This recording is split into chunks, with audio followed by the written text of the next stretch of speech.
Expulsada de sus tierras con sus 3 hijos en brazos, la viuda Soledad no tuvo más opción que buscar refugio en la única propiedad que nadie se atrevía a reclamar, la choza olvidada a la orilla del río Seco, un lugar que el pueblo decía estaba marcado por una antigua maldición.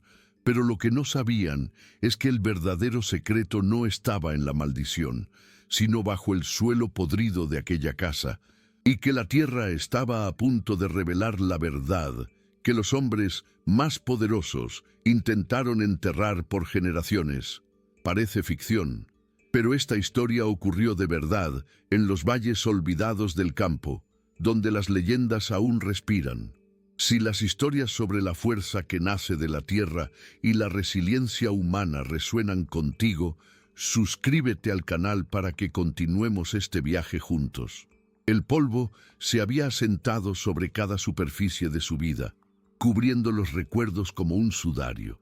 Soledad miraba las cenizas frías del fogón donde apenas ayer su esposo, Mateo, le había sonreído, con la promesa de una buena cosecha en los ojos.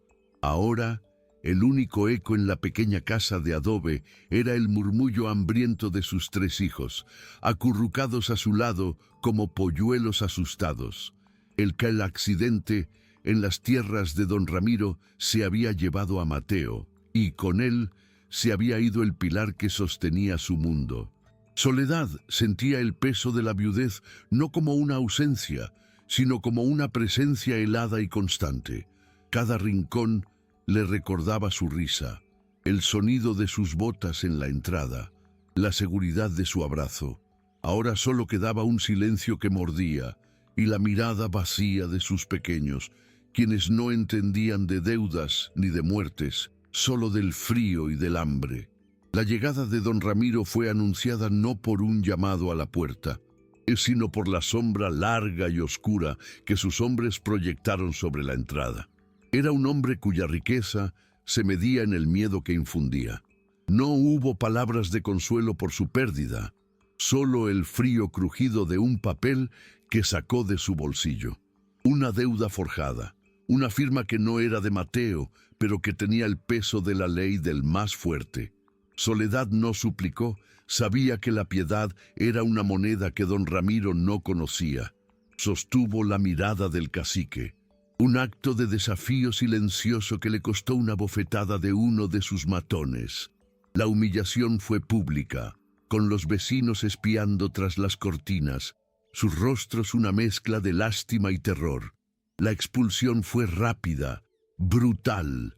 La puerta de su propia casa se cerró tras ella con un sonido sordo y definitivo, dejándola en el camino de tierra con sus 3 hijos y el cielo como único techo. La noche cayó sobre ellos en el camino, una manta fría que no ofrecía consuelo. Con el más pequeño en brazos y los otros 2 aferrados a su falda, Soledad caminó sin rumbo, hasta que sus pies la llevaron hacia el único lugar que la memoria del pueblo había decidido exiliar, la choza junto al río Seco. Las puertas de los vecinos se habían cerrado a su paso, susurros de lástima ahogados por el miedo a don Ramiro. Recordó las historias de su abuela sobre aquella casa, un lugar donde la tierra no perdonaba y las almas no descansaban. Pero el miedo a los fantasmas era menor que el terror de ver a sus hijos tiritar a la intemperie. La choza se alzó ante ella como un esqueleto oscuro contra la luna pálida, torcida y vencida por el tiempo.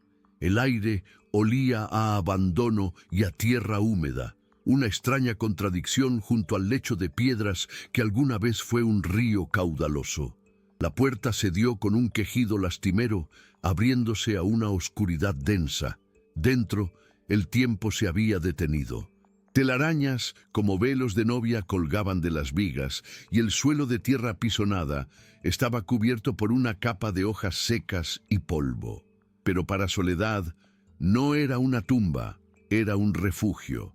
Con una determinación que nació de las entrañas, barrió un rincón con sus propias manos, extendió su rebozo sobre el suelo y acurrucó a sus hijos, prometiéndoles con un murmullo que todo estaría bien. Fue entonces al tantear el suelo en la penumbra, que sus dedos notaron algo inusual.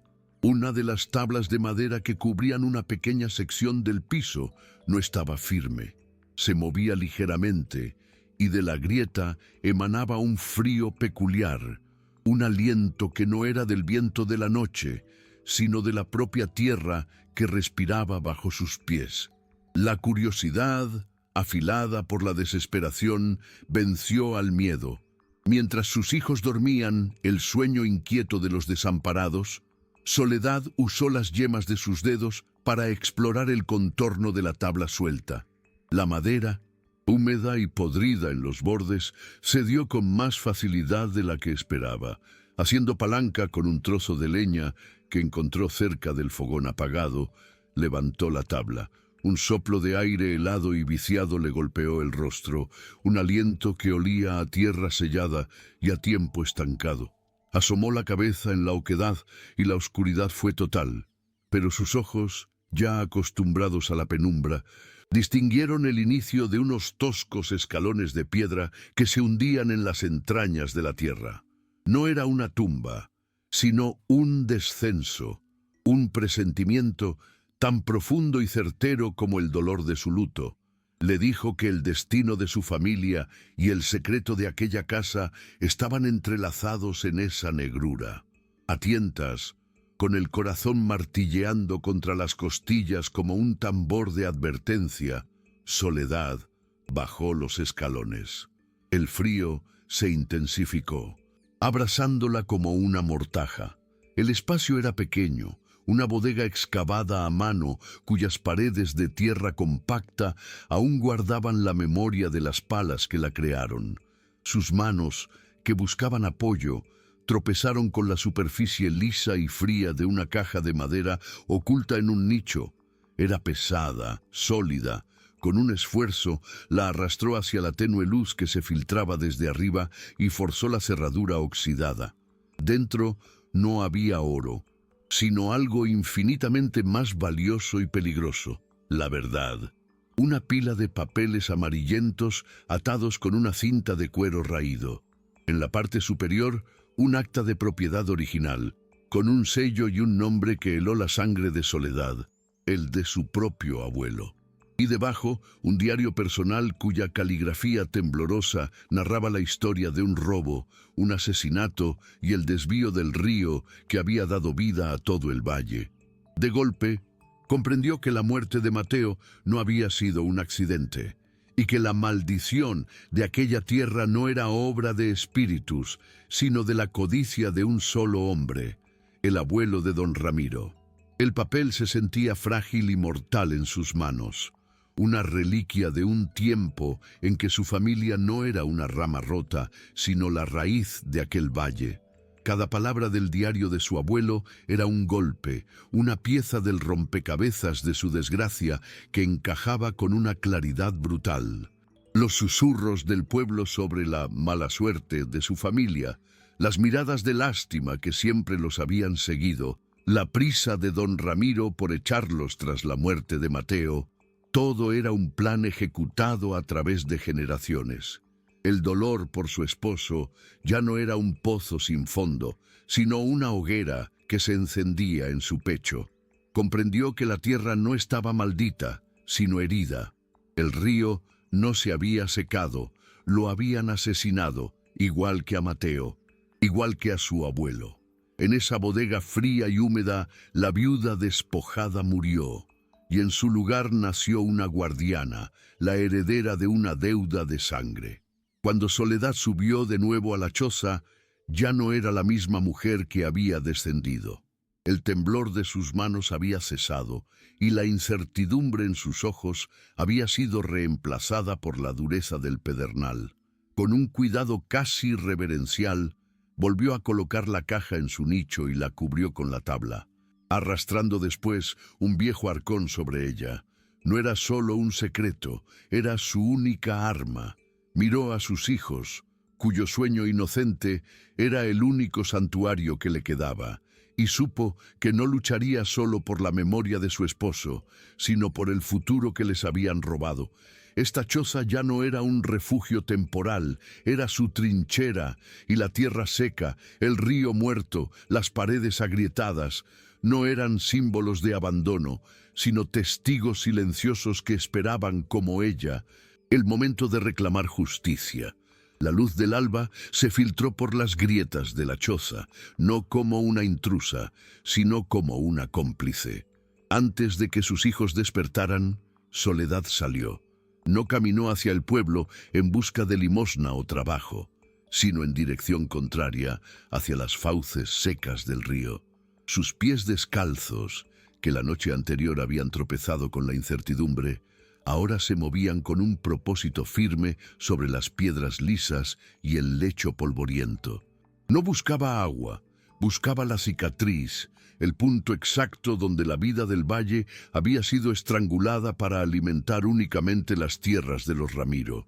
Siguió el cauce muerto por casi una hora, leyendo la historia en la tierra agrietada, hasta que la encontró. Una desviación antinatural, un muro de rocas y tierra compactada por manos humanas, cubierto ahora por la maleza para simular ser obra del tiempo. No era una presa, era una tumba para el río. Y al tocar esas piedras, Soledad sintió la fría certeza del asesino que vuelve a la escena del crimen. Con el sol en lo alto, la necesidad la obligó a volver al pueblo.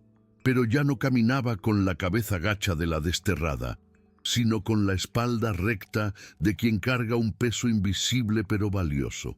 Los vecinos la vieron pasar y se extrañaron de su porte. No había súplica en su mirada, sino una calma inquietante.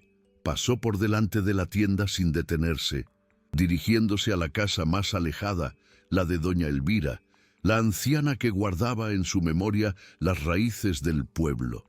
La encontró meciéndose en su porche, con la mirada perdida en el horizonte. Soledad no le contó su secreto. Solo se sentó a sus pies y le hizo una pregunta sencilla. «Doña Elvira, dígame una cosa. ¿Es verdad que este río antes cantaba?» La anciana dejó de mecerse, levantó la vista de las colinas y la fijó en Soledad, y en sus ojos acuosos, una chispa de un recuerdo casi ahogado se encendió, junto a un destello de un viejo y profundo miedo. Asintió lentamente. Una sola vez fue suficiente. Soledad había encontrado la primera grieta en el muro de silencio. El único asentimiento de la anciana fue como una represa que se agrieta. Doña Elvira tomó la mano de Soledad con una fuerza inesperada, su piel como papel de lija sobre la de ella. Cantaba, sí, susurró, y sus ojos se movieron nerviosamente hacia el camino, como si el nombre de Ramiro pudiera ser invocado con solo pensarlo. Cantaba tanto que ahogaba las penas, pero hay voces que los hombres poderosos no soportan.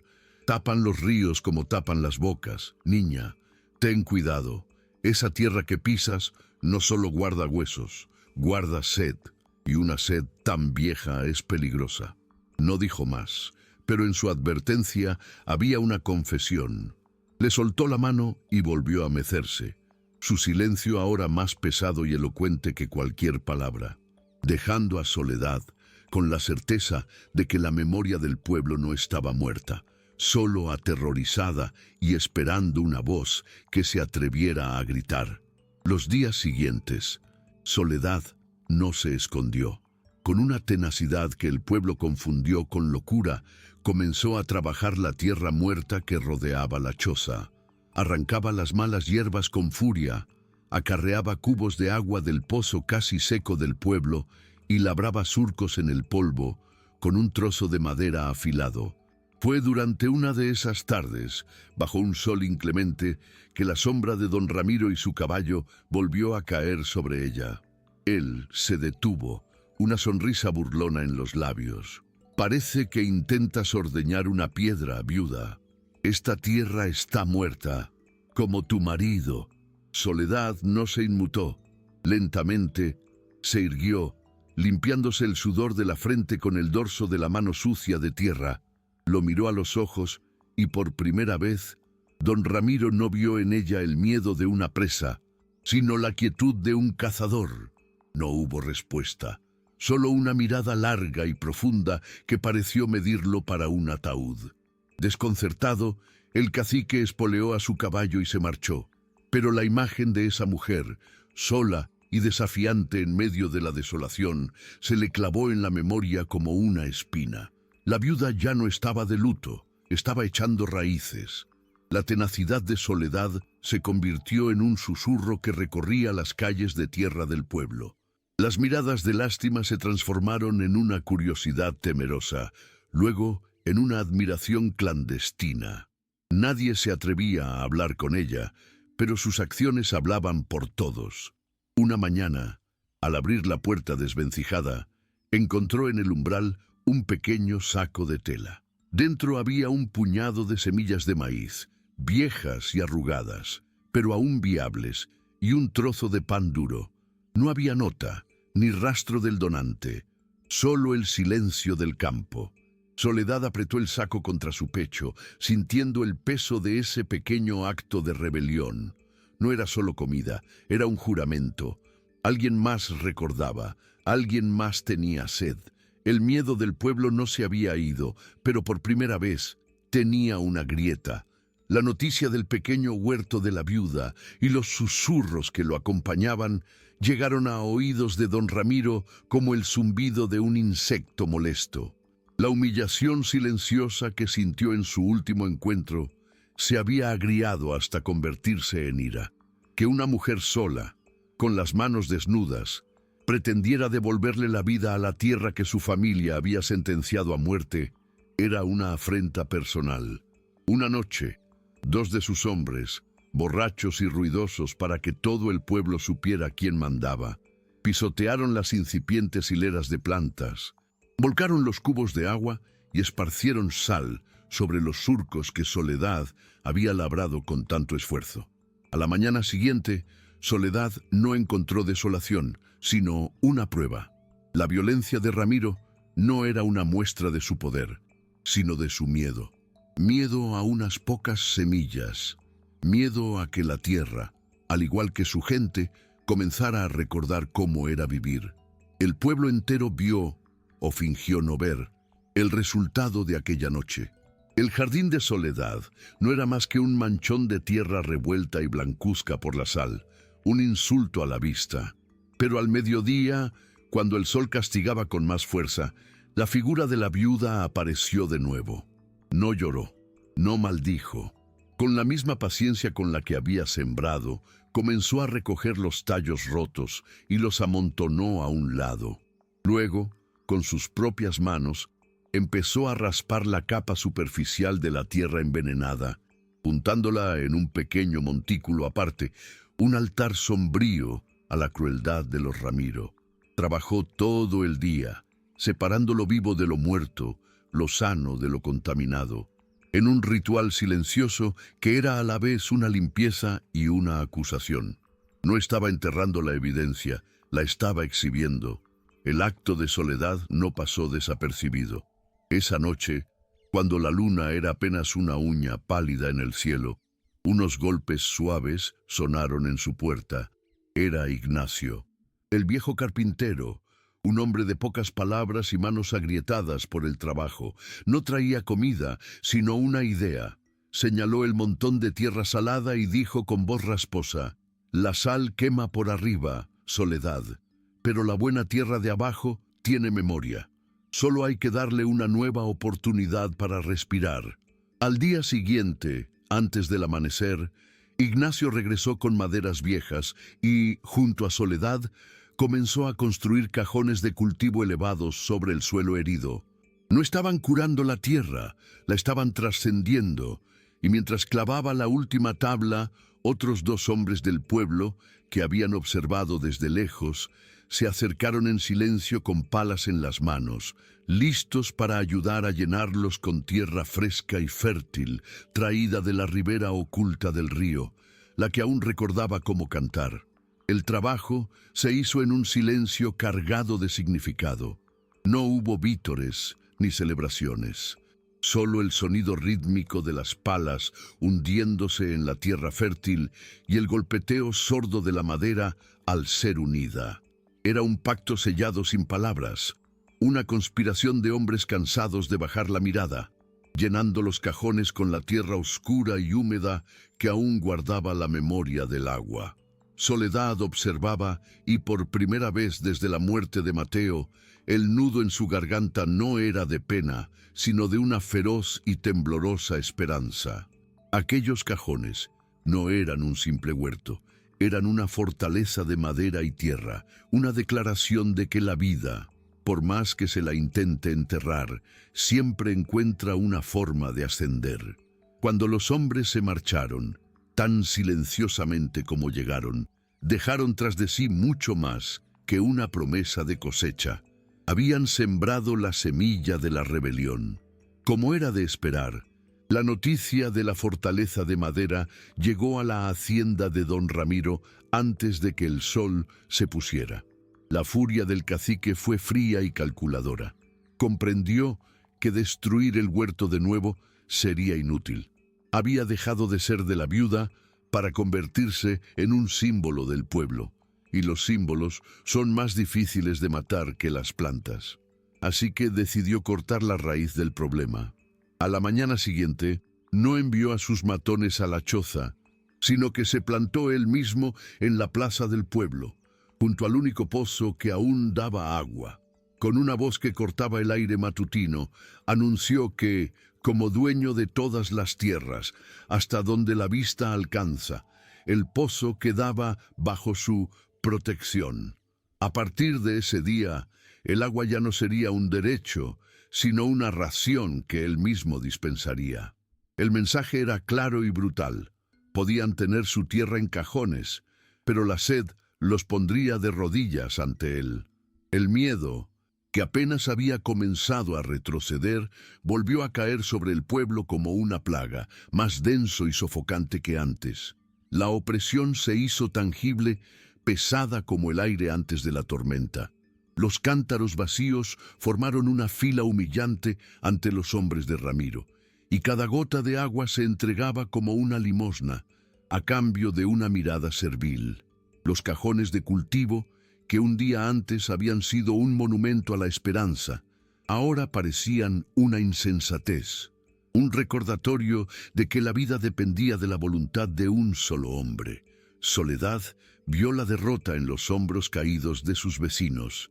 Sintió el viejo miedo deslizarse de nuevo por las calles, pero ella no se unió a la fila, no levantó su cubo para pedir clemencia.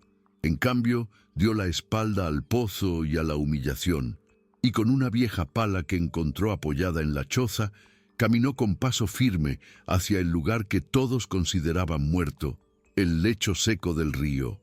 El golpe seco de la pala contra la tierra compacta fue el único sonido que se atrevió a desafiar el silencio impuesto por el cacique. Al principio, la gente la observaba desde lejos, susurrando que la pena finalmente le había quebrado el juicio. «Busca agua en un cementerio», decían algunos, pero no había locura en sus gestos, sino una concentración casi sagrada, como si no estuviera cavando un pozo, sino desenterrando una memoria.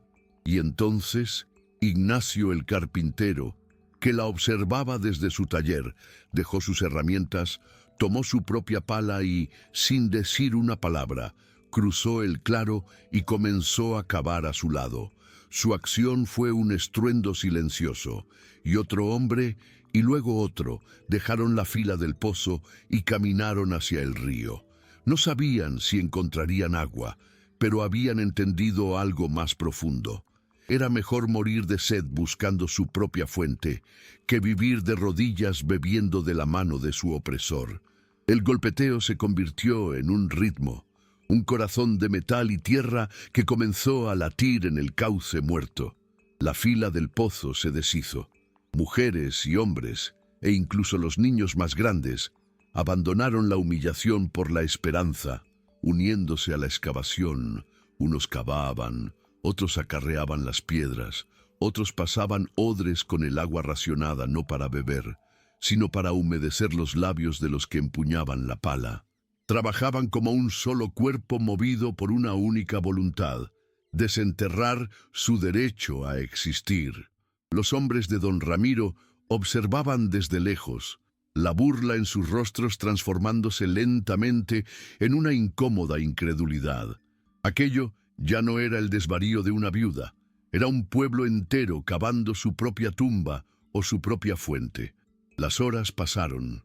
El sol descendía, tiñendo el cielo de naranja y púrpura, y la esperanza comenzaba a agrietarse como la tierra bajo sus pies. Fue entonces cuando la pala de Soledad emitió un sonido diferente. No el rasquido seco de la roca, sino un chof sordo y húmedo. Se arrodilló, hundió las manos en el fondo del hoyo y las sacó cubiertas de un lodo oscuro y espeso que olía a vida, a raíces y a tiempo profundo. Y de entre sus dedos, una gota, y luego otra, de agua clara y fría, comenzó a brotar. Un silencio sobrecogedor cayó sobre la gente. Nadie gritó. Era un milagro demasiado íntimo para el ruido. Vieron el agua no como un hallazgo, sino como una respuesta de la tierra a su fe. El río no estaba muerto, solo dormía, y ellos, guiados por la viuda, acababan de despertarlo. El primer cántaro se llenó con una lentitud ceremonial. Ignacio lo alzó y en vez de beber, lo vertió sobre la cabeza de un niño que reía, un bautismo improvisado en el lecho del río resucitado. El gesto rompió el hechizo del silencio, y un murmullo de júbilo, contenido por generaciones, recorrió a la multitud. No era un grito de victoria, sino algo más profundo, el sonido del pueblo bebiendo de su propia dignidad. Pasaron los cántaros de mano en mano, y el agua no solo saciaba la sed de los cuerpos, sino que lavaba el polvo del miedo de las almas. Esa noche, por primera vez en mucho tiempo, pequeñas hogueras se encendieron frente a las casas, no para ahuyentar la oscuridad, sino para celebrarla.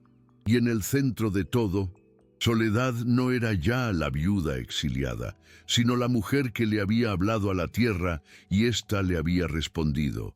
Era la fuente. La noticia llegó a la hacienda de don Ramiro no como un rumor, sino como una bofetada. Uno de sus hombres, con la voz temblorosa, le contó del milagro del río seco. Ramiro no estalló en cólera. Su furia era una bestia más fría y paciente. Se sirvió un trago de licor, observando a través del cristal cómo el líquido ámbar distorsionaba el mundo. Igual que su familia había distorsionado la verdad del valle, comprendió que ya no luchaba contra una mujer, sino contra una leyenda que estaba naciendo en sus propias narices. La sed había fracasado como arma. El miedo se estaba evaporando. Solo quedaba el exterminio. Apuró el trago de un golpe y arrojó el vaso contra la pared de piedra. «Ensillen los caballos», ordenó con una calma que helaba la sangre. «Vamos a enseñarles que la tierra solo responde a quien la riega con sangre». La noche no trajo fantasmas, sino una frágil comunidad reunida en torno a un milagro de lodo y agua. Las hogueras parpadeaban y por primera vez las risas de los niños no sonaban huecas. Pero la tierra que les había dado agua ahora les trajo una advertencia, un temblor lejano que se convirtió en el trueno de cascos galopando. Don Ramiro y una docena de sus hombres irrumpieron en el claro no como hombres, sino como una plaga de acero y sombra. Pisotearon las hogueras, esparciendo brasas que morían sobre la tierra húmeda, y rodearon a la gente con un círculo de caballos nerviosos y cañones de rifles que brillaban a la luz de la luna. El cacique detuvo su montura, un animal negro como su alma, justo frente a la viuda. «¿Creíste que un charco podía borrar el nombre de mi familia de esta tierra?», preguntó su voz, un látigo en el aire helado. Soledad no respondió. Se limitó a ponerse de pie, interponiendo su cuerpo entre el cacique y su hijo mayor, que se aferraba a su falda. En sus ojos no había miedo, solo el peso de la verdad que guardaba bajo su suelo, una verdad que ahora tenía el sabor del agua y la dureza de la piedra. El silencio de Soledad fue más insolente que cualquier grito. La mirada de Ramiro barrió a la multitud acobardada y se posó en Ignacio, que se mantenía en pie junto al pozo improvisado, con la pala aún en la mano. «Esta tierra tiene memoria, don Ramiro», dijo el viejo, su voz ronca pero firme, «y el agua solo responde a quien tiene sed de justicia». La frase selló su destino. Con un gesto casi imperceptible de la barbilla, Ramiro dio la orden. 2 hombres desmontaron y, antes de que nadie pudiera reaccionar, golpearon al viejo carpintero con la culata de un rifle. El golpe sordo y el quejido de Ignacio fueron uno solo. Un grito ahogado brotó de la garganta colectiva del pueblo, pero murió al instante ante los cañones que ahora les apuntaban. Soledad no apartó la vista.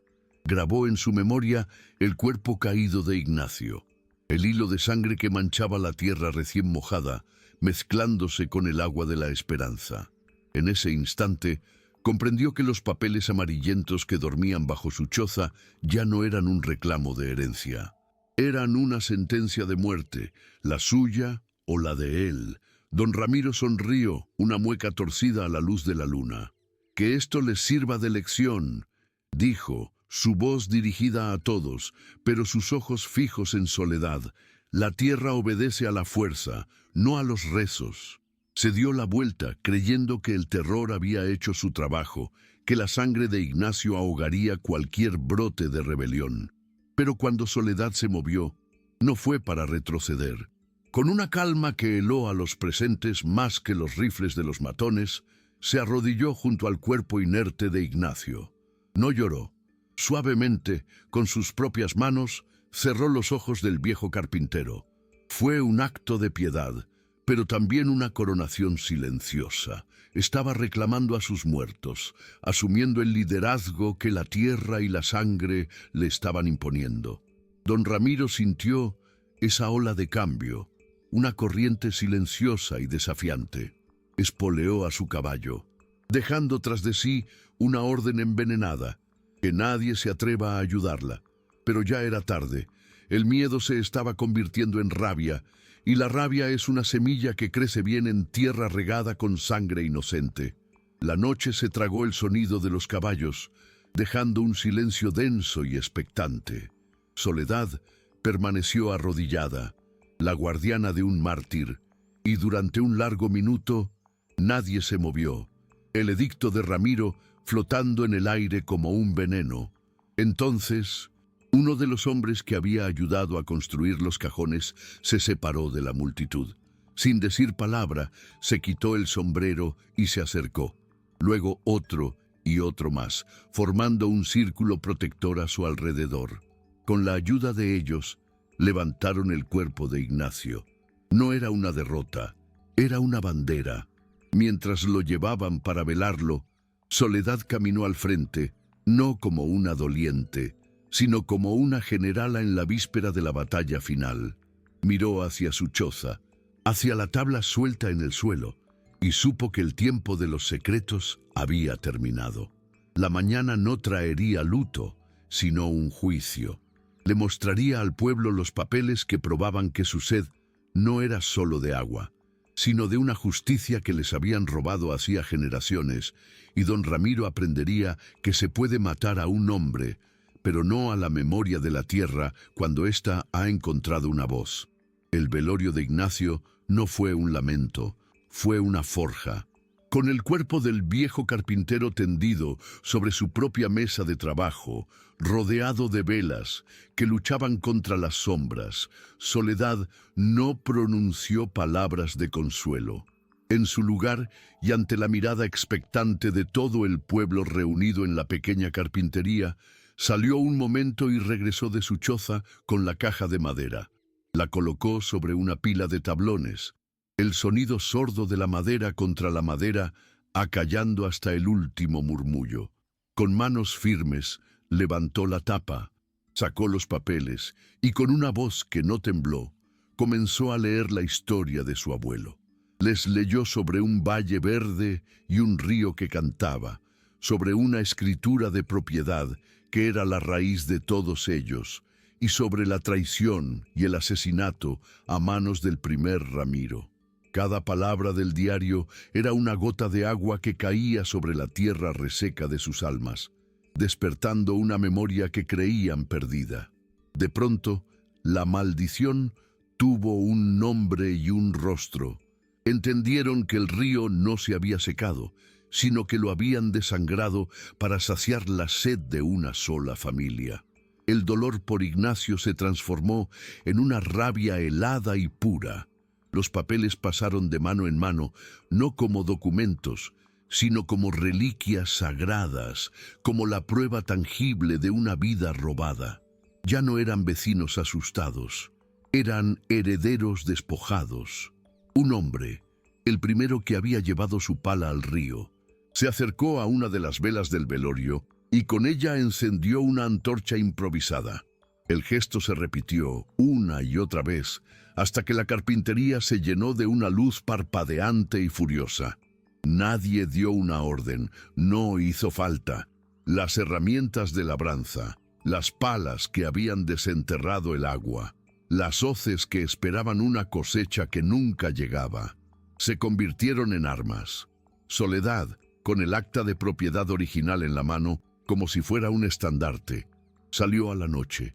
Detrás de ella, una procesión de fuego y acero silencioso comenzó a moverse.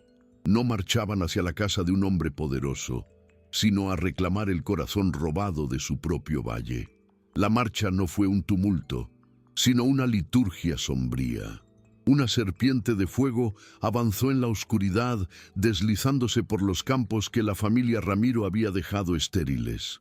No había gritos de guerra, solo un silencio pesado, roto por el crepitar de las antorchas y el arrastrar de cientos de pies sobre la tierra que ahora los reconocía como sus verdaderos dueños. Cada paso era una reclamación, cada llama un testigo. La casa grande, siempre una fortaleza de oscuridad y miedo en lo alto de la colina, pareció encogerse ante la luz que subía para juzgarla, una marea de fuego y determinación que no podía ser detenida por muros de adobe. Las puertas de la hacienda se abrieron, no por cortesía, sino como un desafío. Don Ramiro apareció en el umbral, flanqueado por sus hombres armados, sus rostros pálidos bajo la danza de las llamas. Se esperaba una turba vociferante, pero encontró un mar de rostros silenciosos y resueltos, iluminados por el fuego. Sus ojos, acostumbrados a ver miedo, buscaron a la viuda y la encontraron al frente. Soledad dio un paso adelante, y la multitud se abrió para ella como las aguas de un río. No gritó.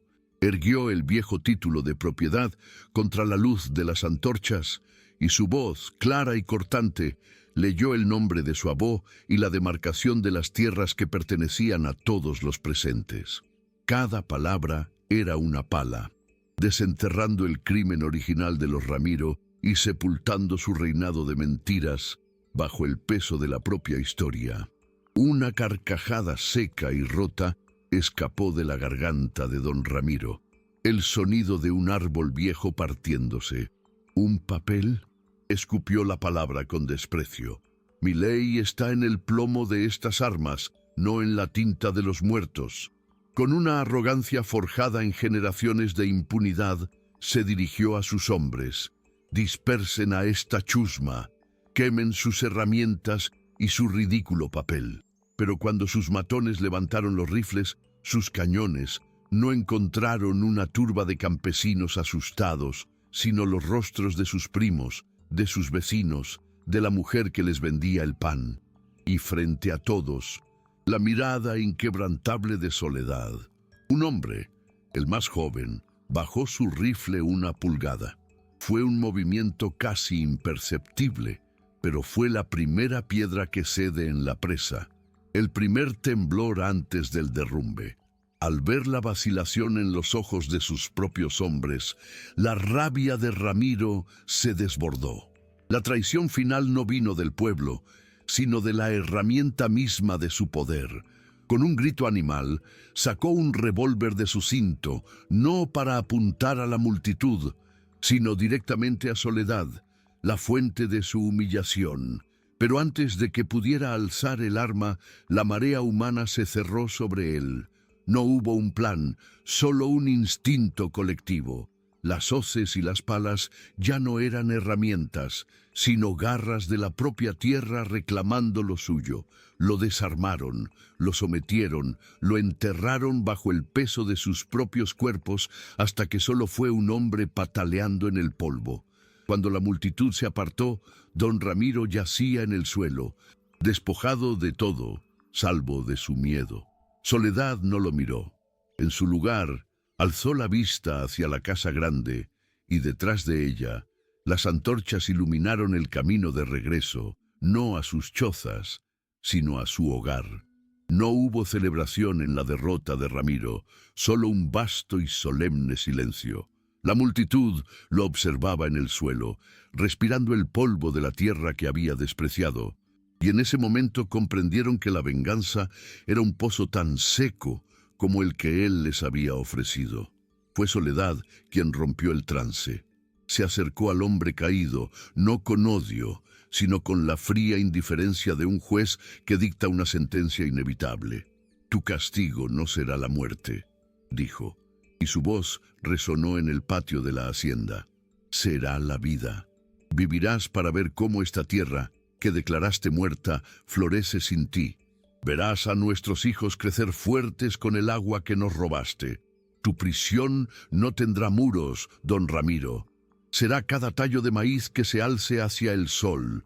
Se dio la vuelta y, sin una segunda mirada, comenzó a caminar. El pueblo la siguió, dejando atrás a un hombre que ya era un fantasma, ahogado no en sangre, sino en la abrumadora marea de su propia irrelevancia. La procesión de antorchas no regresó al pueblo. Guiados por una memoria colectiva recién despertada, se dirigieron a la cicatriz de la tierra, al muro de rocas y lodo que había estrangulado al río. Las mismas palas y picos que habían buscado agua con desesperación, ahora golpeaban la presa con una furia redentora. Trabajaron bajo las estrellas, un ejército de agricultores demoliendo el monumento a la codicia, y entonces ocurrió. Primero un hilo, luego un torrente, y finalmente un rugido glorioso cuando el agua, libre al fin, se precipitó por su cauce ancestral. El río volvió a cantar, una melodía profunda y olvidada que barrió el valle, lavando la tierra y las almas. Soledad, con sus hijos a su lado, metió las manos en la corriente helada, y en el reflejo tembloroso del agua vio no solo su rostro, sino el de su esposo, el de su abuelo y el de Ignacio. La tierra no había revelado un secreto, les había devuelto la vida. El amanecer que siguió no trajo el silencio polvoriento de la costumbre, sino el murmullo constante y vivo del río. La tierra agrietada bebía con una sed de décadas, y el aire olía a barro fértil, a promesa. No hubo descanso. Liderados por Soledad, los hombres y mujeres del pueblo comenzaron el trabajo de una nueva creación, limpiando los viejos canales de riego, guiando el agua con sus propias manos hacia los campos que habían olvidado cómo florecer. Soledad, con las manos hundidas en el lodo, que ahora era una bendición, plantó la primera semilla de maíz del saco anónimo en los cajones de cultivo que Ignacio había construido, un monumento vivo a su sacrificio. Sus hijos, por primera vez, no jugaban en el polvo, sino que chapoteaban en la orilla recién nacida, sus risas mezclándose por fin con el canto del agua. Y en lo alto de la colina, la casa grande se convirtió en una isla de silencio. Don Ramiro cumplió su condena. Sus hombres lo abandonaron sin una palabra, volviendo a ser simplemente hombres del pueblo. Desde su ventana vio como un tímido manto verde comenzaba a reclamar el valle, como las pequeñas hogueras de las familias se encendían cada noche, no por miedo, sino por comunidad. Soledad nunca tomó la casa grande ni reclamó título alguno.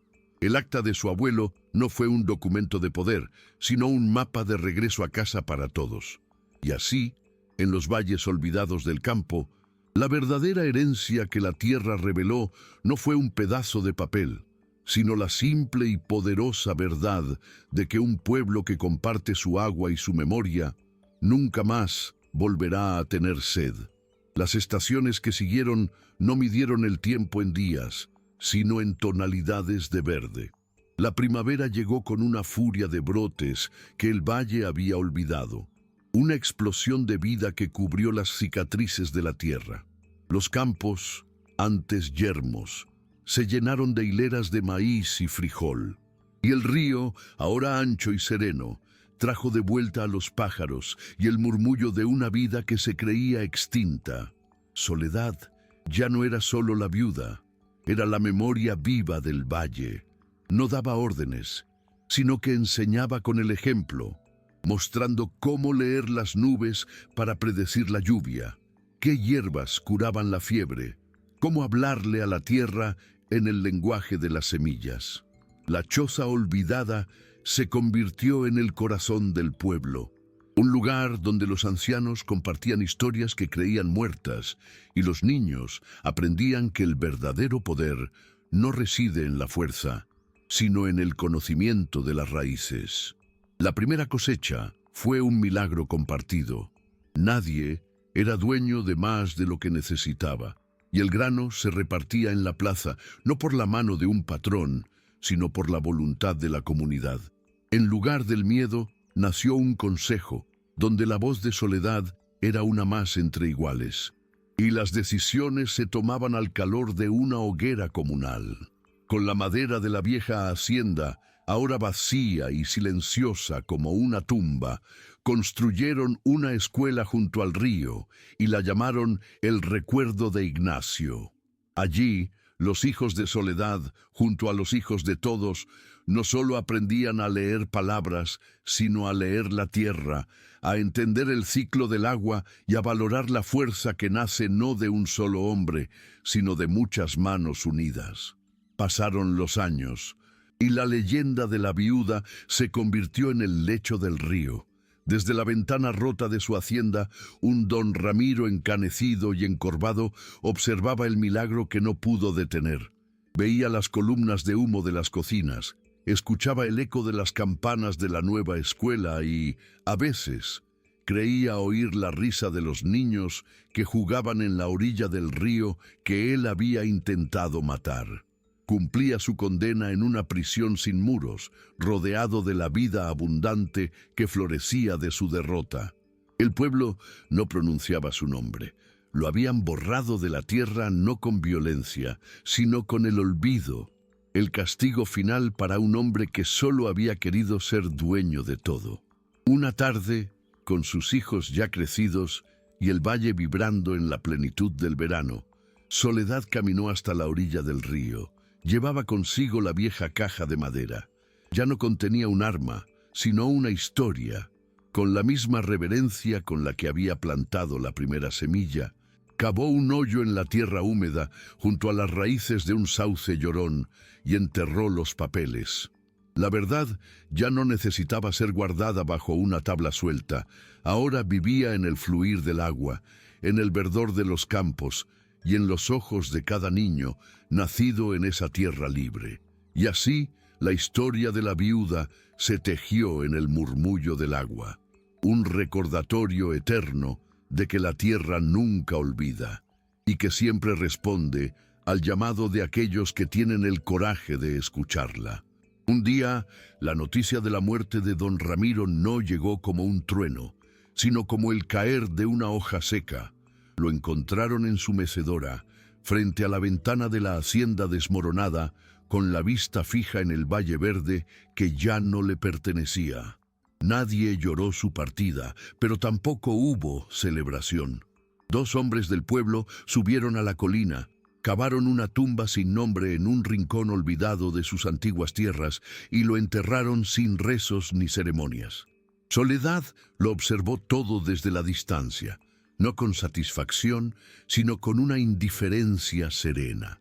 Su lucha nunca había sido contra el hombre, sino contra la sed que representaba, y con él se enterraba el último vestigio de un tiempo en que la tierra había sido propiedad de uno solo, en lugar del sustento de todos. Con el paso de las últimas estaciones, Soledad se convirtió en una anciana cuyas arrugas eran el mapa del valle renacido. Ya no trabajaba la tierra con la fuerza de sus brazos, sino con la sabiduría de su mirada. Sentada a la orilla del río, con sus nietos chapoteando en el agua clara, a menudo le preguntaban por la historia de la casa grande y el hombre que vivió en ella. Y Soledad nunca les hablaba de un villano, sino de una lección. Les enseñaba que la tierra no tiene dueño, solo guardianes, y que el agua siempre encuentra el camino de regreso a quienes la respetan. Su legado no fue la derrota de un cacique, sino el murmullo incesante del río y la certeza, sembrada en el corazón de una nueva generación, de que la única riqueza verdadera es la que se puede compartir. Con el paso de las últimas estaciones, Soledad se convirtió en una anciana cuyas arrugas eran el mapa del valle renacido. Ya no trabajaba la tierra con la fuerza de sus brazos, sino con la sabiduría de su mirada. Sentada a la orilla del río, con sus nietos chapoteando en el agua clara, a menudo le preguntaban por la historia de la casa grande y el hombre que vivió en ella. Y Soledad nunca les hablaba de un villano, sino de una lección. Les enseñaba que la tierra no tiene dueño, solo guardianes, y que el agua siempre encuentra el camino de regreso a quienes la respetan. Su legado no fue la derrota de un cacique, sino el murmullo incesante del río y la certeza, sembrada en el corazón de una nueva generación, de que la única riqueza verdadera es la que se puede compartir. Una tarde, mientras el sol teñía de oro los campos de maíz listos para la cosecha, la encontraron dormida en su mecedora, junto a la puerta de la vieja choza que nunca abandonó. Su rostro estaba en paz, y una de sus manos reposaba sobre una pequeña maceta con un brote de la tierra del río. No hubo lamentos desgarradores, sino un profundo y respetuoso silencio que se extendió por el valle como una ola. La enterraron no en un cementerio, sino bajo el sauce llorón donde había sepultado los papeles, para que sus raíces bebieran del mismo río que ella había liberado. Su muerte no fue un final, sino la última siembra. Y desde entonces, los más viejos dicen que si escuchas con atención el canto del agua al pasar por las piedras, a veces puedes oír una voz de mujer, un murmullo que cuenta que la tierra nunca olvida y que siempre cuida de los suyos. La tenacidad de Soledad se convirtió en un susurro que recorría las calles de tierra del pueblo. Las miradas de lástima se transformaron en una curiosidad temerosa, luego en una admiración clandestina. Nadie se atrevía a hablar con ella, pero sus acciones hablaban por todos. Una mañana, al abrir la puerta desvencijada, encontró en el umbral un pequeño saco de tela. Dentro había un puñado de semillas de maíz, viejas y arrugadas, pero aún viables, y un trozo de pan duro. No había nota, ni rastro del donante, solo el silencio del campo. Soledad apretó el saco contra su pecho, sintiendo el peso de ese pequeño acto de rebelión. No era solo comida, era un juramento. Alguien más recordaba, alguien más tenía sed. El miedo del pueblo no se había ido, pero por primera vez tenía una grieta. La noticia del pequeño huerto de la viuda y los susurros que lo acompañaban llegaron a oídos de don Ramiro como el zumbido de un insecto molesto. La humillación silenciosa que sintió en su último encuentro se había agriado hasta convertirse en ira. Que una mujer sola, con las manos desnudas, pretendiera devolverle la vida a la tierra que su familia había sentenciado a muerte, era una afrenta personal. Una noche, dos de sus hombres, borrachos y ruidosos para que todo el pueblo supiera quién mandaba, pisotearon las incipientes hileras de plantas, volcaron los cubos de agua y esparcieron sal sobre los surcos que Soledad había labrado con tanto esfuerzo. A la mañana siguiente, Soledad no encontró desolación, sino una prueba. La violencia de Ramiro no era una muestra de su poder, sino de su miedo. Miedo a unas pocas semillas, miedo a que la tierra, al igual que su gente, comenzara a recordar cómo era vivir. El pueblo entero vio, o fingió no ver, el resultado de aquella noche. El jardín de Soledad no era más que un manchón de tierra revuelta y blancuzca por la sal, un insulto a la vista. Pero al mediodía, cuando el sol castigaba con más fuerza, la figura de la viuda apareció de nuevo. No lloró, no maldijo. Con la misma paciencia con la que había sembrado, comenzó a recoger los tallos rotos y los amontonó a un lado. Luego, con sus propias manos, empezó a raspar la capa superficial de la tierra envenenada, juntándola en un pequeño montículo aparte, un altar sombrío a la crueldad de los Ramiro. Trabajó todo el día, separando lo vivo de lo muerto, lo sano de lo contaminado, en un ritual silencioso que era a la vez una limpieza y una acusación. No estaba enterrando la evidencia, la estaba exhibiendo. El acto de soledad no pasó desapercibido.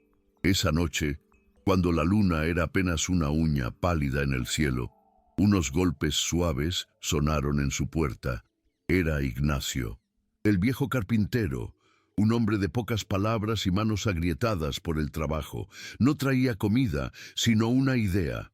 Señaló el montón de tierra salada y dijo con voz rasposa: «La sal quema por arriba, Soledad, pero la buena tierra de abajo tiene memoria. Solo hay que darle una nueva oportunidad para respirar».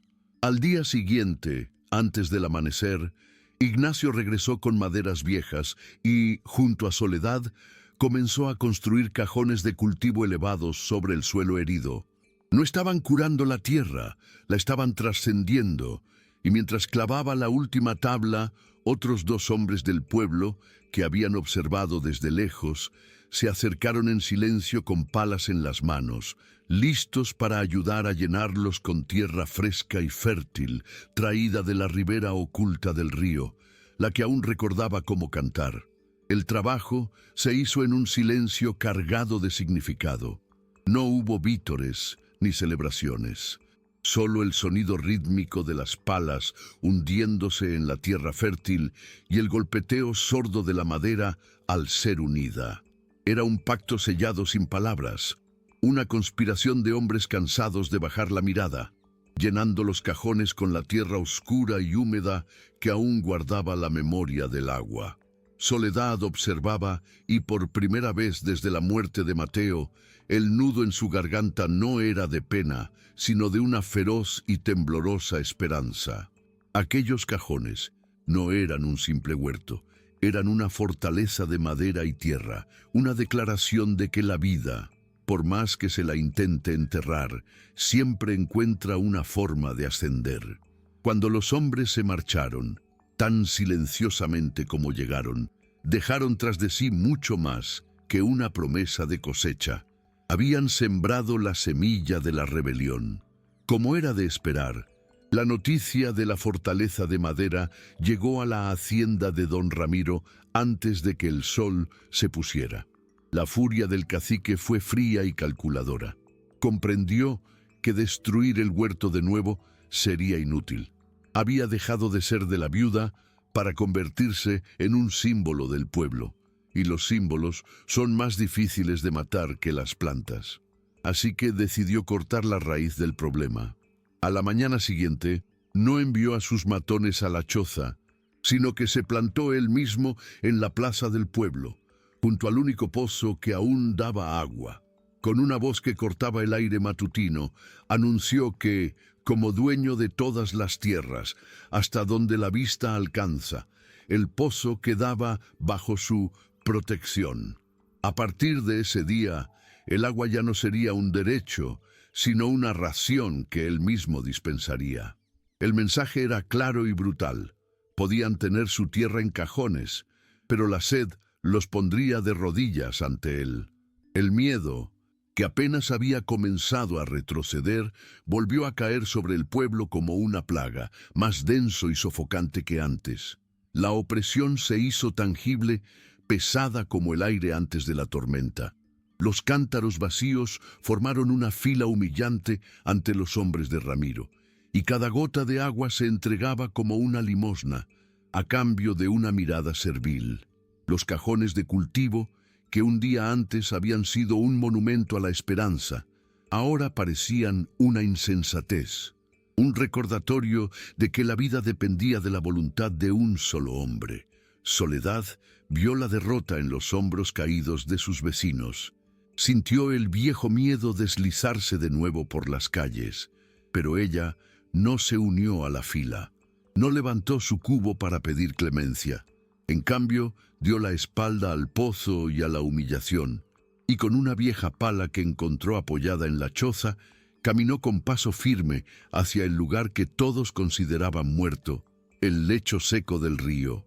El golpe seco de la pala contra la tierra compacta fue el único sonido que se atrevió a desafiar el silencio impuesto por el cacique. Al principio, la gente la observaba desde lejos, susurrando que la pena finalmente le había quebrado el juicio. «Busca agua en un cementerio», decían algunos, pero no había locura en sus gestos, sino una concentración casi sagrada, como si no estuviera cavando un pozo, sino desenterrando una memoria. Y entonces, Ignacio el carpintero, que la observaba desde su taller, dejó sus herramientas, tomó su propia pala y, sin decir una palabra, cruzó el claro y comenzó a cavar a su lado. Su acción fue un estruendo silencioso, y otro hombre, y luego otro, dejaron la fila del pozo y caminaron hacia el río. No sabían si encontrarían agua, pero habían entendido algo más profundo. Era mejor morir de sed buscando su propia fuente, que vivir de rodillas bebiendo de la mano de su opresor. El golpeteo se convirtió en un ritmo, un corazón de metal y tierra que comenzó a latir en el cauce muerto. La fila del pozo se deshizo. Mujeres y hombres, e incluso los niños más grandes, abandonaron la humillación por la esperanza, uniéndose a la excavación. Unos cavaban, otros acarreaban las piedras, otros pasaban odres con el agua racionada no para beber, sino para humedecer los labios de los que empuñaban la pala. Trabajaban como un solo cuerpo movido por una única voluntad: desenterrar su derecho a existir. Los hombres de don Ramiro observaban desde lejos, la burla en sus rostros transformándose lentamente en una incómoda incredulidad. Aquello ya no era el desvarío de una viuda, era un pueblo entero cavando su propia tumba o su propia fuente. Las horas pasaron. El sol descendía, tiñendo el cielo de naranja y púrpura, y la esperanza comenzaba a agrietarse como la tierra bajo sus pies. Fue entonces cuando la pala de Soledad emitió un sonido diferente. No el rasquido seco de la roca, sino un chof sordo y húmedo. Se arrodilló, hundió las manos en el fondo del hoyo y las sacó cubiertas de un lodo oscuro y espeso que olía a vida, a raíces y a tiempo profundo. Y de entre sus dedos, una gota, y luego otra, de agua clara y fría, comenzó a brotar. Un silencio sobrecogedor cayó sobre la gente. Nadie gritó. Era un milagro demasiado íntimo para el ruido. Vieron el agua no como un hallazgo, sino como una respuesta de la tierra a su fe. El río no estaba muerto, solo dormía, y ellos, guiados por la viuda, acababan de despertarlo. El primer cántaro se llenó con una lentitud ceremonial. Ignacio lo alzó y en vez de beber, lo vertió sobre la cabeza de un niño que reía, un bautismo improvisado en el lecho del río resucitado. El gesto rompió el hechizo del silencio, y un murmullo de júbilo, contenido por generaciones, recorrió a la multitud. No era un grito de victoria, sino algo más profundo, el sonido del pueblo bebiendo de su propia dignidad. Pasaron los cántaros de mano en mano, y el agua no solo saciaba la sed de los cuerpos, sino que lavaba el polvo del miedo de las almas. Esa noche, por primera vez en mucho tiempo, pequeñas hogueras se encendieron frente a las casas, no para ahuyentar la oscuridad, sino para celebrarla. Y en el centro de todo, Soledad no era ya la viuda exiliada, sino la mujer que le había hablado a la tierra y ésta le había respondido. Era la fuente. La noticia llegó a la hacienda de don Ramiro no como un rumor, sino como una bofetada. Uno de sus hombres, con la voz temblorosa, le contó del milagro del río seco. Ramiro no estalló en cólera. Su furia era una bestia más fría y paciente. Se sirvió un trago de licor, observando a través del cristal cómo el líquido ámbar distorsionaba el mundo. Igual que su familia había distorsionado la verdad del valle, comprendió que ya no luchaba contra una mujer, sino contra una leyenda que estaba naciendo en sus propias narices. La sed había fracasado como arma. El miedo se estaba evaporando. Solo quedaba el exterminio. Apuró el trago de un golpe y arrojó el vaso contra la pared de piedra. «Ensillen los caballos», ordenó con una calma que helaba la sangre. «Vamos a enseñarles que la tierra solo responde a quien la riega con sangre».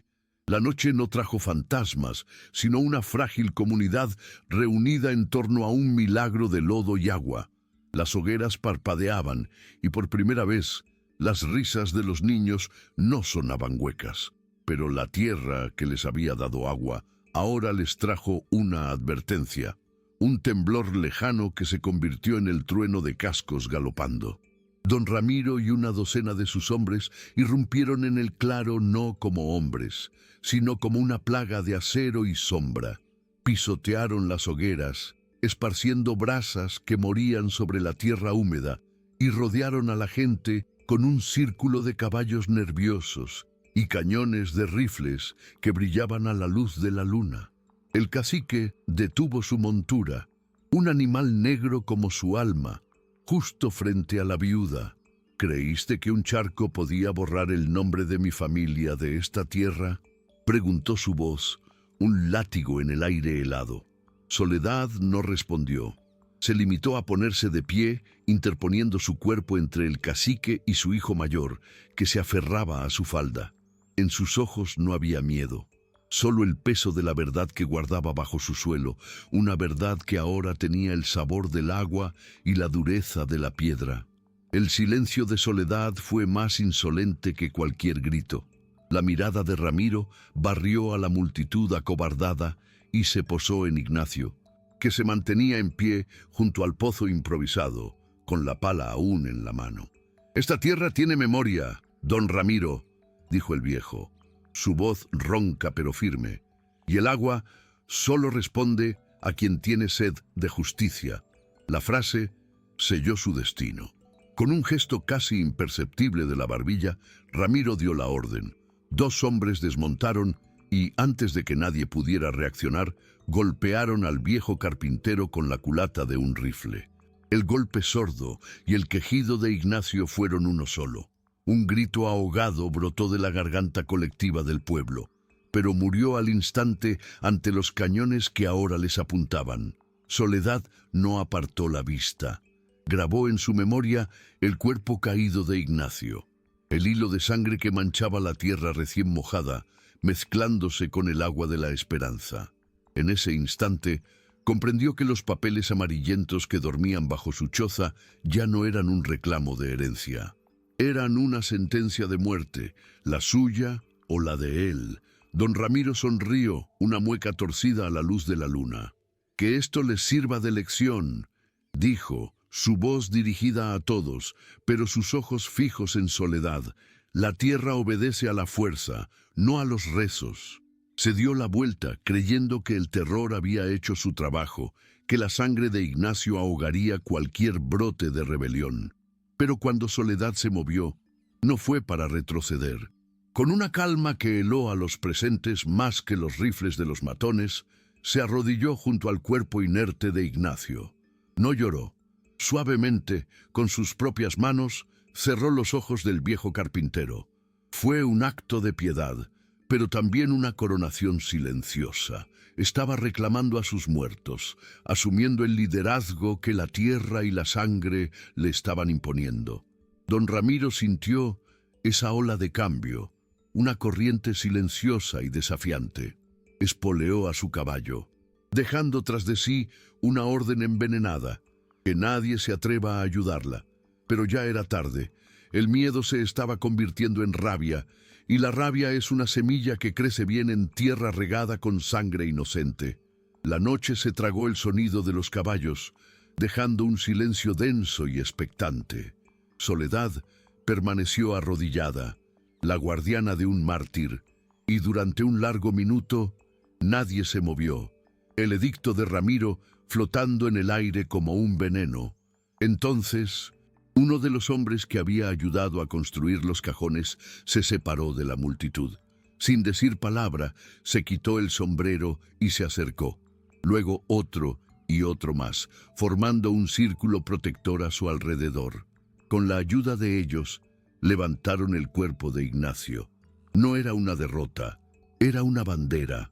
Mientras lo llevaban para velarlo, Soledad caminó al frente, no como una doliente, sino como una generala en la víspera de la batalla final. Miró hacia su choza, hacia la tabla suelta en el suelo, y supo que el tiempo de los secretos había terminado. La mañana no traería luto, sino un juicio. Le mostraría al pueblo los papeles que probaban que su sed no era solo de agua, sino de una justicia que les habían robado hacía generaciones, y don Ramiro aprendería que se puede matar a un hombre, pero no a la memoria de la tierra cuando ésta ha encontrado una voz. El velorio de Ignacio no fue un lamento, fue una forja. Con el cuerpo del viejo carpintero tendido sobre su propia mesa de trabajo, rodeado de velas que luchaban contra las sombras, Soledad no pronunció palabras de consuelo. En su lugar, y ante la mirada expectante de todo el pueblo reunido en la pequeña carpintería, salió un momento y regresó de su choza con la caja de madera. La colocó sobre una pila de tablones. El sonido sordo de la madera contra la madera, acallando hasta el último murmullo. Con manos firmes, levantó la tapa, sacó los papeles y con una voz que no tembló, comenzó a leer la historia de su abuelo. Les leyó sobre un valle verde y un río que cantaba, sobre una escritura de propiedad que era la raíz de todos ellos, y sobre la traición y el asesinato a manos del primer Ramiro. Cada palabra del diario era una gota de agua que caía sobre la tierra reseca de sus almas, despertando una memoria que creían perdida. De pronto, la maldición tuvo un nombre y un rostro. Entendieron que el río no se había secado, sino que lo habían desangrado para saciar la sed de una sola familia. El dolor por Ignacio se transformó en una rabia helada y pura. Los papeles pasaron de mano en mano, no como documentos, sino como reliquias sagradas, como la prueba tangible de una vida robada. Ya no eran vecinos asustados, eran herederos despojados. Un hombre, el primero que había llevado su pala al río, se acercó a una de las velas del velorio y con ella encendió una antorcha improvisada. El gesto se repitió una y otra vez, hasta que la carpintería se llenó de una luz parpadeante y furiosa. Nadie dio una orden, no hizo falta. Las herramientas de labranza, las palas que habían desenterrado el agua, las hoces que esperaban una cosecha que nunca llegaba, se convirtieron en armas. Soledad, con el acta de propiedad original en la mano, como si fuera un estandarte, salió a la noche. Detrás de ella, una procesión de fuego y acero silencioso comenzó a moverse. No marchaban hacia la casa de un hombre poderoso, sino a reclamar el corazón robado de su propio valle. La marcha no fue un tumulto, sino una liturgia sombría. Una serpiente de fuego avanzó en la oscuridad, deslizándose por los campos que la familia Ramiro había dejado estériles. No había gritos de guerra, solo un silencio pesado, roto por el crepitar de las antorchas y el arrastrar de cientos de pies sobre la tierra que ahora los reconocía como sus verdaderos dueños. Cada paso era una reclamación, cada llama un testigo. La casa grande, siempre una fortaleza de oscuridad y miedo en lo alto de la colina, pareció encogerse ante la luz que subía para juzgarla, una marea de fuego y determinación que no podía ser detenida por muros de adobe. Las puertas de la hacienda se abrieron, no por cortesía, sino como un desafío. Don Ramiro apareció en el umbral, flanqueado por sus hombres armados, sus rostros pálidos bajo la danza de las llamas. Se esperaba una turba vociferante, pero encontró un mar de rostros silenciosos y resueltos, iluminados por el fuego. Sus ojos, acostumbrados a ver miedo, buscaron a la viuda y la encontraron al frente. Soledad dio un paso adelante, y la multitud se abrió para ella como las aguas de un río. No gritó. Erguió el viejo título de propiedad contra la luz de las antorchas, y su voz, clara y cortante, leyó el nombre de su abuelo y la demarcación de las tierras que pertenecían a todos los presentes. Cada palabra era una pala, desenterrando el crimen original de los Ramiro y sepultando su reinado de mentiras bajo el peso de la propia historia. Una carcajada seca y rota escapó de la garganta de don Ramiro, el sonido de un árbol viejo partiéndose. ¿Un papel? Escupió la palabra con desprecio. Mi ley está en el plomo de estas armas, no en la tinta de los muertos. Con una arrogancia forjada en generaciones de impunidad, se dirigió a sus hombres. Dispersen a esta chusma, quemen sus herramientas y su ridículo papel. Pero cuando sus matones levantaron los rifles, sus cañones, no encontraron una turba de campesinos asustados, sino los rostros de sus primos, de sus vecinos, de la mujer que les vendía el pan. Y frente a todos, la mirada inquebrantable de Soledad. Un hombre, el más joven, bajó su rifle una pulgada. Fue un movimiento casi imperceptible, pero fue la primera piedra que cede en la presa. El primer temblor antes del derrumbe. Al ver la vacilación en los ojos de sus propios hombres, la rabia de Ramiro se desbordó. La traición final no vino del pueblo, sino de la herramienta misma de su poder. Con un grito animal, sacó un revólver de su cinto, no para apuntar a la multitud, sino directamente a Soledad, la fuente de su humillación. Pero antes de que pudiera alzar el arma, la marea humana se cerró sobre él.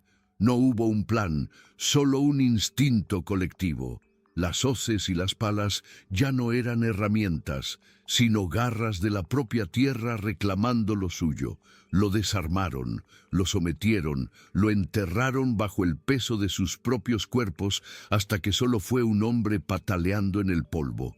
Cuando la multitud se apartó, don Ramiro yacía en el suelo, despojado de todo, salvo de su miedo.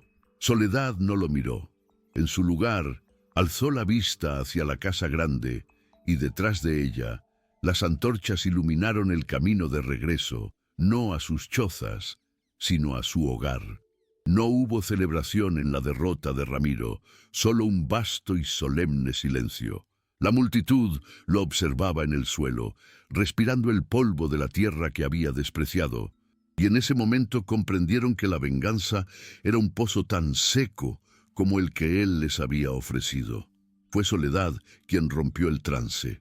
Se acercó al hombre caído, no con odio, sino con la fría indiferencia de un juez que dicta una sentencia inevitable. Tu castigo no será la muerte, dijo, y su voz resonó en el patio de la hacienda. Será la vida. Vivirás para ver cómo esta tierra, que declaraste muerta, florece sin ti. Verás a nuestros hijos crecer fuertes con el agua que nos robaste. Tu prisión no tendrá muros, don Ramiro. Será cada tallo de maíz que se alce hacia el sol. Se dio la vuelta y, sin una segunda mirada, comenzó a caminar. El pueblo la siguió, dejando atrás a un hombre que ya era un fantasma, ahogado no en sangre, sino en la abrumadora marea de su propia irrelevancia. La procesión de antorchas no regresó al pueblo. Guiados por una memoria colectiva recién despertada, se dirigieron a la cicatriz de la tierra, al muro de rocas y lodo que había estrangulado al río. Las mismas palas y picos que habían buscado agua con desesperación, ahora golpeaban la presa con una furia redentora.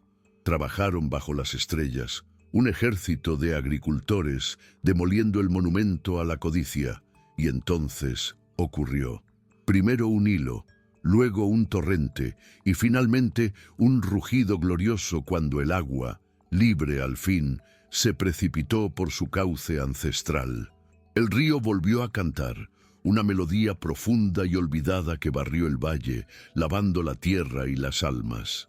Soledad, con sus hijos a su lado, metió las manos en la corriente helada y en el reflejo tembloroso del agua vio no solo su rostro, sino el de su esposo, el de su abuelo y el de Ignacio.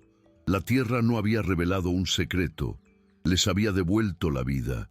El amanecer que siguió no trajo el silencio polvoriento de la costumbre, sino el murmullo constante y vivo del río. La tierra agrietada bebía con una sed de décadas, y el aire olía a barro fértil. A promesa, no hubo descanso. Liderados por Soledad, los hombres y mujeres del pueblo comenzaron el trabajo de una nueva creación, limpiando los viejos canales de riego, guiando el agua con sus propias manos hacia los campos que habían olvidado cómo florecer. Soledad, con las manos hundidas en el lodo, que ahora era una bendición, plantó la primera semilla de maíz del saco anónimo en los cajones de cultivo que Ignacio había construido, un monumento vivo a su sacrificio. Sus hijos, por primera vez, no jugaban en el polvo, sino que chapoteaban en la orilla recién nacida, sus risas mezclándose por fin con el canto del agua.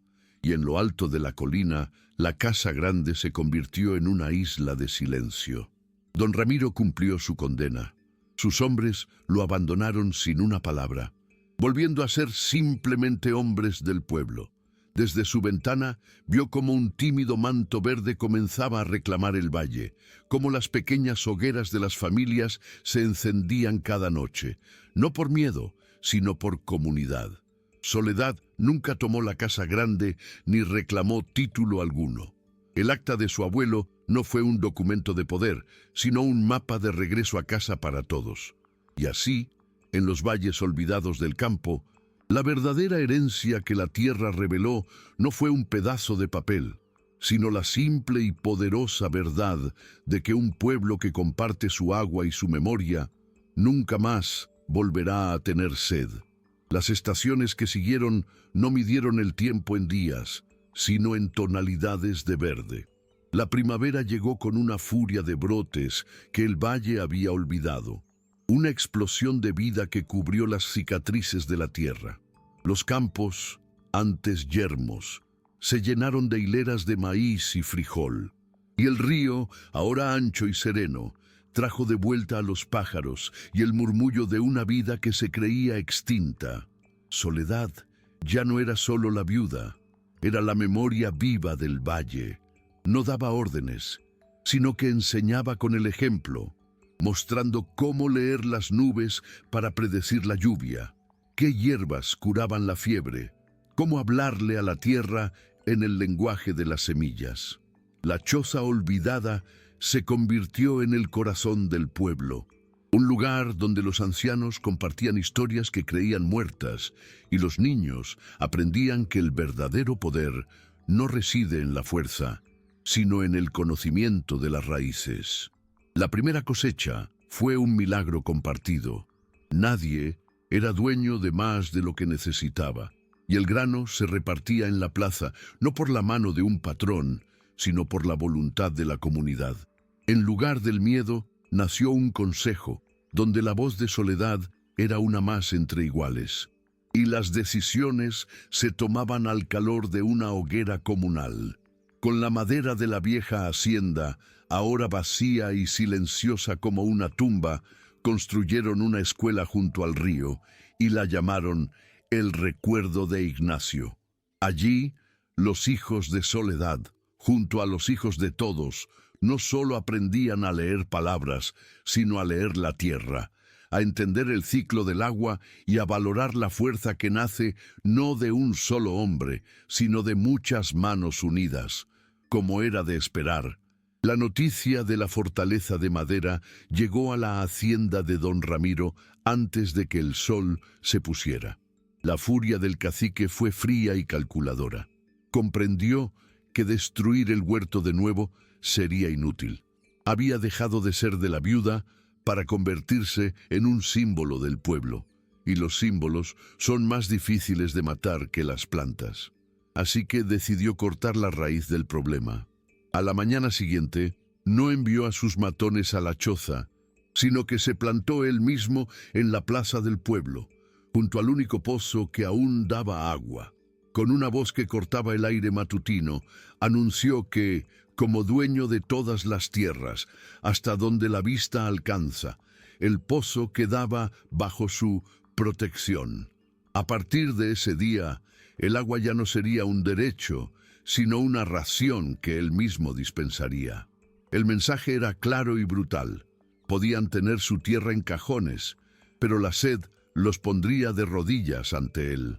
El miedo, que apenas había comenzado a retroceder, volvió a caer sobre el pueblo como una plaga, más denso y sofocante que antes. La opresión se hizo tangible, pesada como el aire antes de la tormenta. Los cántaros vacíos formaron una fila humillante ante los hombres de Ramiro, y cada gota de agua se entregaba como una limosna, a cambio de una mirada servil. Los cajones de cultivo, que un día antes habían sido un monumento a la esperanza, ahora parecían una insensatez, un recordatorio de que la vida dependía de la voluntad de un solo hombre. Soledad vio la derrota en los hombros caídos de sus vecinos. Sintió el viejo miedo deslizarse de nuevo por las calles, pero ella no se unió a la fila, no levantó su cubo para pedir clemencia. En cambio, dio la espalda al pozo y a la humillación, y con una vieja pala que encontró apoyada en la choza, caminó con paso firme hacia el lugar que todos consideraban muerto, el lecho seco del río.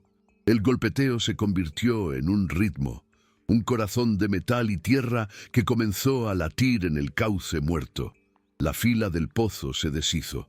Mujeres y hombres, e incluso los niños más grandes, abandonaron la humillación por la esperanza, uniéndose a la excavación. Unos cavaban, otros acarreaban las piedras, otros pasaban odres con el agua racionada no para beber, sino para humedecer los labios de los que empuñaban la pala. Trabajaban como un solo cuerpo movido por una única voluntad: desenterrar su derecho a existir. Los hombres de don Ramiro observaban desde lejos, la burla en sus rostros transformándose lentamente en una incómoda incredulidad. Aquello ya no era el desvarío de una viuda, era un pueblo entero cavando su propia tumba o su propia fuente. Las horas pasaron, el sol descendía, tiñendo el cielo de naranja y púrpura, y la esperanza comenzaba a agrietarse como la tierra bajo sus pies. Fue entonces cuando la pala de Soledad emitió un sonido diferente, no el rasquido seco de la roca, sino un chof sordo y húmedo. Se arrodilló, hundió las manos en el fondo del hoyo y las sacó cubiertas de un lodo oscuro y espeso que olía a vida, a raíces y a tiempo profundo. Y de entre sus dedos, una gota, y luego otra, de agua clara y fría, comenzó a brotar. Un silencio sobrecogedor cayó sobre la gente. Nadie gritó. Era un milagro demasiado íntimo para el ruido. Vieron el agua no como un hallazgo, sino como una respuesta de la tierra a su fe. El río no estaba muerto, solo dormía, y ellos, guiados por la viuda, acababan de despertarlo. El primer cántaro se llenó con una lentitud ceremonial. Ignacio lo alzó y en vez de beber, lo vertió sobre la cabeza de un niño que reía, un bautismo improvisado en el lecho del río resucitado. El gesto rompió el hechizo del silencio, y un murmullo de júbilo, contenido por generaciones, recorrió a la multitud. No era un grito de victoria, sino algo más profundo, el sonido del pueblo bebiendo de su propia dignidad. Pasaron los cántaros de mano en mano, y el agua no solo saciaba la sed de los cuerpos, sino que lavaba el polvo del miedo de las almas. Esa noche, Por primera vez en mucho tiempo, pequeñas hogueras se encendieron frente a las casas, no para ahuyentar la oscuridad, sino para celebrarla. Y en el centro de todo, Soledad no era ya la viuda exiliada, sino la mujer que le había hablado a la tierra y ésta le había respondido. Era la fuente. La noticia llegó a la hacienda de don Ramiro no como un rumor, sino como una bofetada. Uno de sus hombres, con la voz temblorosa, le contó del milagro del río seco. Ramiro no estalló en cólera. Su furia era una bestia más fría y paciente. Se sirvió un trago de licor, observando a través del cristal cómo el líquido ámbar distorsionaba el mundo. Igual que su familia había distorsionado la verdad del valle, comprendió que ya no luchaba contra una mujer, sino contra una leyenda que estaba naciendo en sus propias narices. La sed había fracasado como arma. El miedo se estaba evaporando. Solo quedaba el exterminio. Apuró el trago de un golpe y arrojó el vaso contra la pared de piedra. «Ensillen los caballos», ordenó con una calma que helaba la sangre. «Vamos a enseñarles que la tierra solo responde a quien la riega con sangre». La noche no trajo fantasmas, sino una frágil comunidad reunida en torno a un milagro de lodo y agua. Las hogueras parpadeaban y por primera vez las risas de los niños no sonaban huecas. Pero la tierra que les había dado agua ahora les trajo una advertencia, un temblor lejano que se convirtió en el trueno de cascos galopando. Don Ramiro y una docena de sus hombres irrumpieron en el claro no como hombres, sino como una plaga de acero y sombra. Pisotearon las hogueras, esparciendo brasas que morían sobre la tierra húmeda, y rodearon a la gente con un círculo de caballos nerviosos y cañones de rifles que brillaban a la luz de la luna. El cacique detuvo su montura, un animal negro como su alma, justo frente a la viuda. «¿Creíste que un charco podía borrar el nombre de mi familia de esta tierra?», preguntó su voz, un látigo en el aire helado. Soledad no respondió. Se limitó a ponerse de pie, interponiendo su cuerpo entre el cacique y su hijo mayor, que se aferraba a su falda. En sus ojos no había miedo, solo el peso de la verdad que guardaba bajo su suelo, una verdad que ahora tenía el sabor del agua y la dureza de la piedra. El silencio de Soledad fue más insolente que cualquier grito. La mirada de Ramiro barrió a la multitud acobardada y se posó en Ignacio, que se mantenía en pie junto al pozo improvisado, con la pala aún en la mano. «Esta tierra tiene memoria, don Ramiro», dijo el viejo, su voz ronca pero firme, «y el agua solo responde a quien tiene sed de justicia». La frase selló su destino. Con un gesto casi imperceptible de la barbilla, Ramiro dio la orden. 2 hombres desmontaron y, antes de que nadie pudiera reaccionar, golpearon al viejo carpintero con la culata de un rifle. El golpe sordo y el quejido de Ignacio fueron uno solo. Un grito ahogado brotó de la garganta colectiva del pueblo, pero murió al instante ante los cañones que ahora les apuntaban.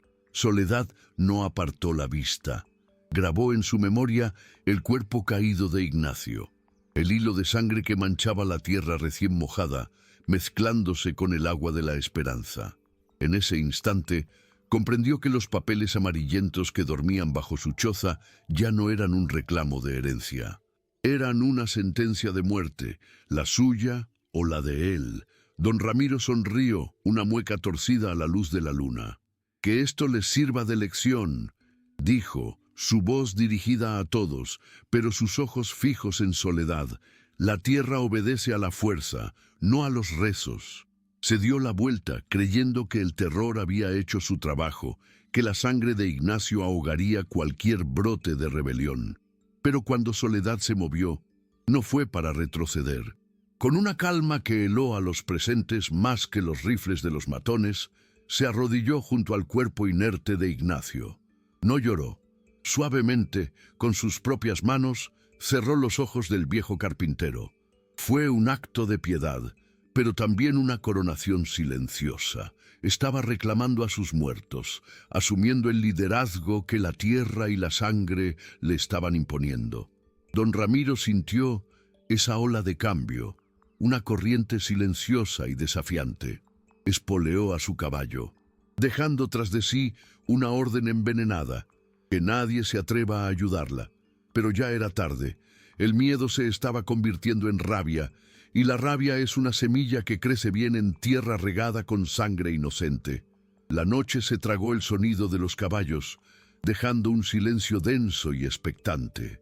Soledad permaneció arrodillada, la guardiana de un mártir, y durante un largo minuto nadie se movió, el edicto de Ramiro flotando en el aire como un veneno. Entonces, uno de los hombres que había ayudado a construir los cajones se separó de la multitud. Sin decir palabra, se quitó el sombrero y se acercó. Luego otro y otro más, formando un círculo protector a su alrededor. Con la ayuda de ellos, levantaron el cuerpo de Ignacio. No era una derrota, era una bandera.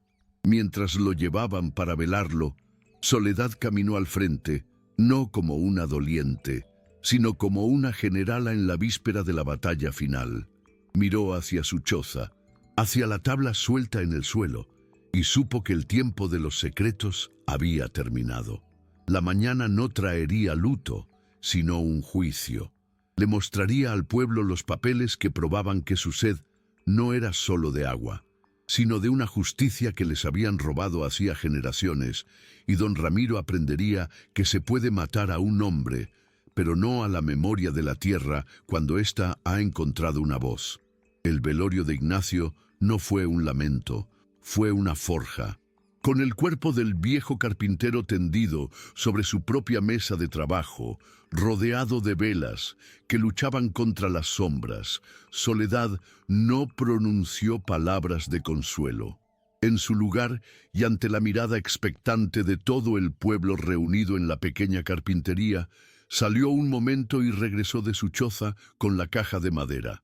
La colocó sobre una pila de tablones, el sonido sordo de la madera contra la madera acallando hasta el último murmullo. Con manos firmes, levantó la tapa, sacó los papeles y con una voz que no tembló, comenzó a leer la historia de su abuelo.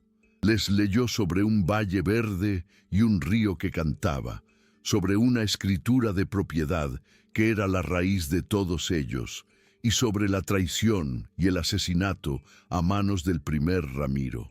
Cada palabra del diario era una gota de agua que caía sobre la tierra reseca de sus almas, despertando una memoria que creían perdida. De pronto, la maldición tuvo un nombre y un rostro. Entendieron que el río no se había secado, sino que lo habían desangrado para saciar la sed de una sola familia. El dolor por Ignacio se transformó en una rabia helada y pura. Los papeles pasaron de mano en mano, no como documentos, sino como reliquias sagradas, como la prueba tangible de una vida robada. Ya no eran vecinos asustados, eran herederos despojados. Un hombre, el primero que había llevado su pala al río, se acercó a una de las velas del velorio y con ella encendió una antorcha improvisada. El gesto se repitió una y otra vez, hasta que la carpintería se llenó de una luz parpadeante y furiosa. Nadie dio una orden, no hizo falta. Las herramientas de labranza, las palas que habían desenterrado el agua, las hoces que esperaban una cosecha que nunca llegaba, se convirtieron en armas. Soledad, con el acta de propiedad original en la mano, como si fuera un estandarte, salió a la noche. Detrás de ella, una procesión de fuego y acero silencioso comenzó a moverse. No marchaban hacia la casa de un hombre poderoso, sino a reclamar el corazón robado de su propio valle. La marcha no fue un tumulto, sino una liturgia sombría. Una serpiente de fuego avanzó en la oscuridad, deslizándose por los campos que la familia Ramiro había dejado estériles.